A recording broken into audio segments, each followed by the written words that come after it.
वेद विज्ञान में आपका पहला लेसन चल रहा है, तो दीर्घ उत्तरी प्रश्न में आपको हमने 2 क्वेश्चन बताए थे और आज आपको तीसरा प्रश्न बताएंगे।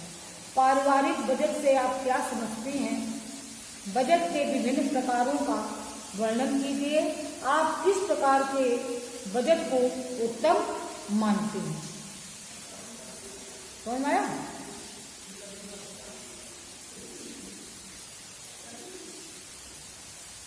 तो देखो, आपको हम बताने जा रहे हैं पारिवारिक बजट से आप क्या समझते हैं। तो इसमें आपका आएगा पारिवारिक बजट का अर्थ एवं परिभाषा आपको पहले क्वेश्चन में लिखा चुके हैं। अब हम आपको बताएं पारिवारिक बजट के प्रकार एवं वही तो बता रहा है कि पारिवारिक बजट के विभिन्न प्रकार का वर्णन कीजिए और कौन सा उत्तम बजट है, ये आपको हम बताने जा रहे हैं। तो देखो,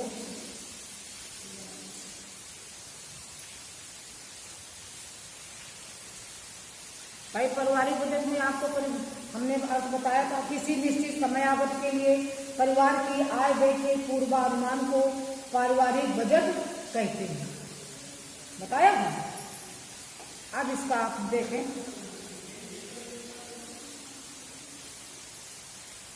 बजट की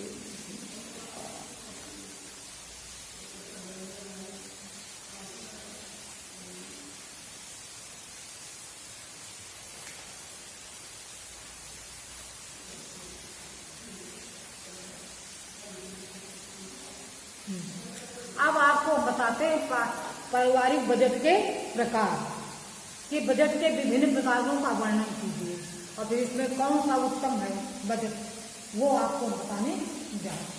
परिभाषा आपको बता दी बजट की। अब देखो, बजट के पारिवारिक बजट के प्रकार। बजट मुख्यतः 3 प्रकार के हो सकते हैं। पहला है संतुलित बजट, दूसरा है घाटे का बजट और तीसरा है बचत का बजट। तो देखो, संतुलित बजट, इस बजट में जितनी आय होती है उतना ही व्यय किया जाता है।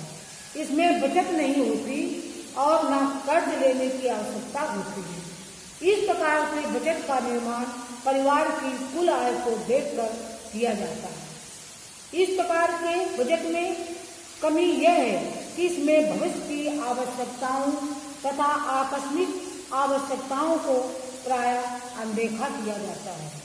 इस बजट से परिवार अपनी वर्तमान आवश्यकताओं की पूर्ति कर लेता है, परंतु भविष्य के लिए हमेशा चिंतित रहता है। इस प्रकार का बजट परिवार के भविष्य को सुरक्षित नहीं बना सकता, अतः इसे मजबूरी का बजट माना जाता है। इसे उत्तम या आदर्श बजट के रूप में नहीं लिया जा सकता। और दूसरा है घाटे का बजट। कौन सा बजट? घाटे का बजट। जब आय से अधिक व्यय बजट में दिखाया जाता है तो वह घाटे का बजट होता है। इस प्रकार के बजट में ऋण लेना पड़ता है। यदि उससे भी पूर्ति नहीं होती तो घर की बहुमूल्य वस्तुओं को बेचना पड़ता है। अतः कभी भी घाटे का बजट नहीं बनाना चाहिए, हमेशा इससे बचना चाहिए। इस बजट से परिवार की अर्थव्यवस्था चरमरा जाती है तथा परिवार आर्थिक संकट से घिर जाता है। घाटे का बजट कम समय के लिए बनाया जा सकता है, परंतु लगातार घाटे का बजट बनाने में परिवार कर्ज के बोझ से दब जाता है। अतः कुशल एवं बुद्धिमान गृहिणियों को सदैव घाटे के बजट से बचना चाहिए। अब तीसरा है बचत का बजट। ये बजट सबसे अच्छा होता है।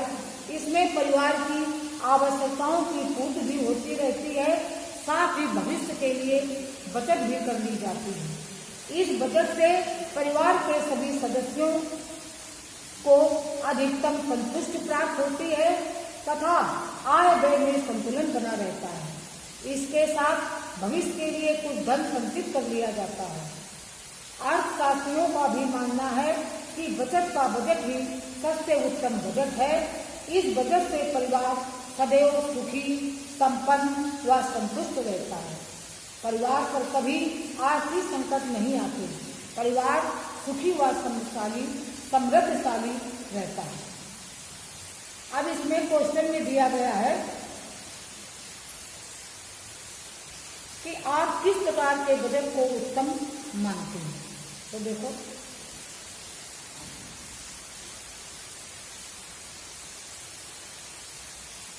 इस प्रकार हम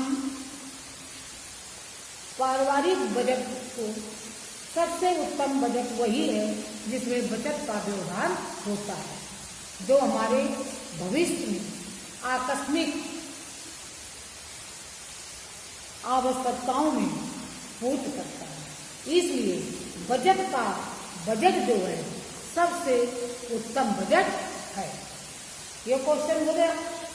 अब आपका है कि गृह व्यय में मितव्ययता के लिए किन बातों को ध्यान में रखना आवश्यक है।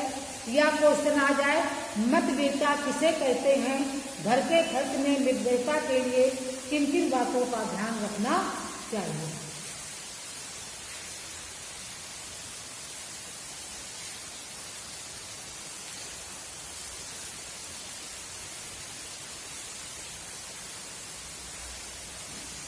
तो देखो, अब आपको ये क्वेश्चन हम बता दे रहे हैं, प्रश्न अपना लिख लेना। अब देखो उत्तर बताते हैं। गृह व्यय में मितव्ययता के लिए सुझाव। मितव्ययता का वास्तविक अर्थ गृहिणी को अपव्यय से बचाना है, यानी फिजूल खर्ची से बचाना है। आदर्श बजट के लिए मितव्ययता आवश्यक है और मितव्ययता कंजूसी नहीं है, ये अपव्यय से बचने का साधन है। मितव्ययता में परिवार की आवश्यकताओं की अवहेलना नहीं की जाती, बल्कि उन्हें सूझबूझ द्वारा रूपांतरित किया जाता है।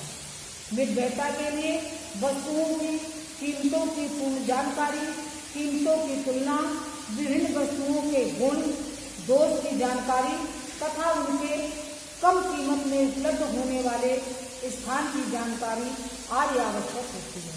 मितव्ययता के लिए निम्नलिखित बातों को अनिवार्य रूप से ध्यान में रखना चाहिए। नंबर 1, आवश्यकतानुसार खरीद। आवश्यकतानुसार ही वस्तु की खरीद करनी चाहिए। कुछ गृहिणियां प्रत्येक वस्तु को थोक में खरीदती हैं, जिसमें कई बार हानि होती है। यदि वस्तु की मात्रा आवश्यकता से अत्यधिक होती है तो उसके प्रयोग में लापरवाही होने के कारण इसमें अंत में हानि होती है। दूसरा है नकद भुगतान। गृहिणी को कभी उधार नहीं लेना चाहिए। आजकल बहुत सी वस्तुएं जैसे फ्रिज, टेलीविजन और मकान आज किस्तों पर मिलने लगे हैं। इन वस्तुओं को किस्तों पर लेने पर ब्याज भी चुकाना पड़ता है। नकद भुगतान पर वस्तुओं को लेने में कुछ छूट भी मिलती है। तीसरा, सही स्थान से खरीदारी। घर का प्रत्येक सामान, चाहे खाने का हो, पहनने का हो, दवाइयाँ हों अथवा कोई अन्य सामान हो, सदैव विश्वसनीय दुकान से ही खरीदना चाहिए। विश्वसनीय दुकान से सामान खरीदने पर ठीक कीमत पर सामान मिलेगा तथा वह शुद्ध और अच्छा ही होगा। अगला है गुणों की पहचान।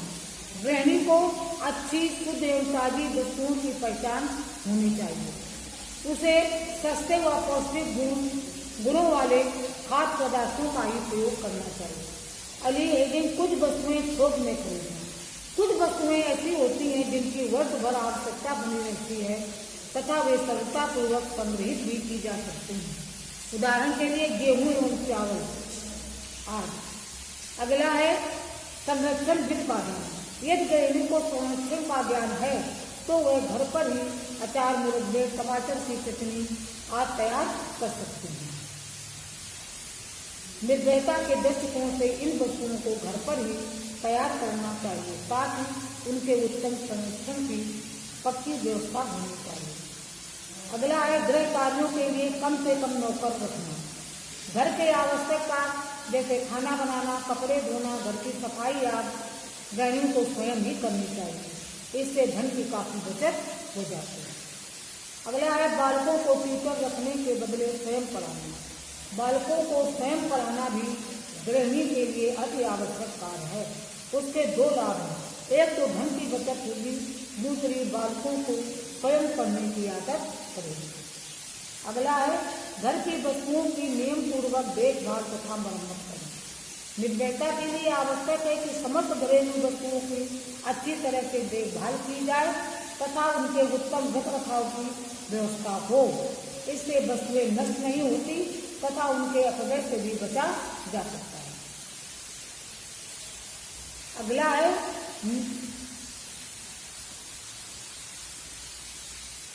कि निर्भयता के लिए पानी, ईंधन व प्रकाश का सावधानी से प्रयोग करना चाहिए। पुराने तथा व्यर्थ फेंकी जाने वाली चीजों को उपयोग में लाना भी एक कला है। विलासिता की वस्तुओं पर गृहिणी को अनावश्यक व्यय न तो स्वयं करना चाहिए और न परिवार के अन्य सदस्यों को ही ऐसा करने देना चाहिए। समझ में आया ये?